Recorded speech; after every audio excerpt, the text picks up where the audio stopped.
c'est ne pas faire de suppositions.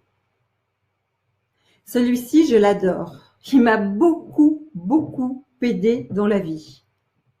Parce que nous avons, alors je ne sais pas vous, mais moi je l'ai, nous avons un petit vélo dans la tête, c'est-à-dire que nous avons quelque chose qui mouline en permanence, qui s'appelle le mental. Don Miguel Ruiz et les Toltecs appellent ça le mitoté. Et il prend la métaphore d'un marché où les personnes se parlent. Il y en a de partout, ça se parle de partout. Et ça fait des voix qui s'entrechoquent. Notre mental, il n'arrête pas de nous parler, de nous dire des choses qui sont la plupart du temps fausses. Nous sommes très bons pour faire des scénarios catastrophes. Donc, ne pas faire de suppositions, c'est ne pas faire de « et si ». Et si je manquais de?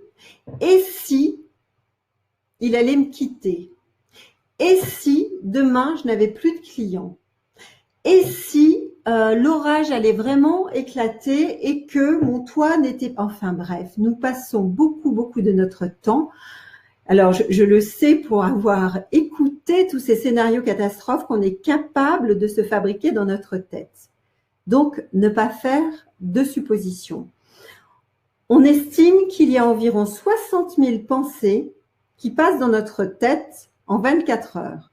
Sur ces 60 000 pensées, 48 000 seraient négatives.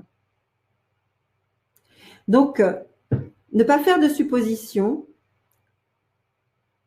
va nous aider à sortir de ce fouillis qu'il y a dans notre tête, de ces questions-réponses qu'on peut se faire, qui nous empêchent finalement d'accéder à notre intuition, d'accéder à nos talents, d'accéder à notre guide intérieur et d'accéder à cet enfant intérieur qui est lumineux.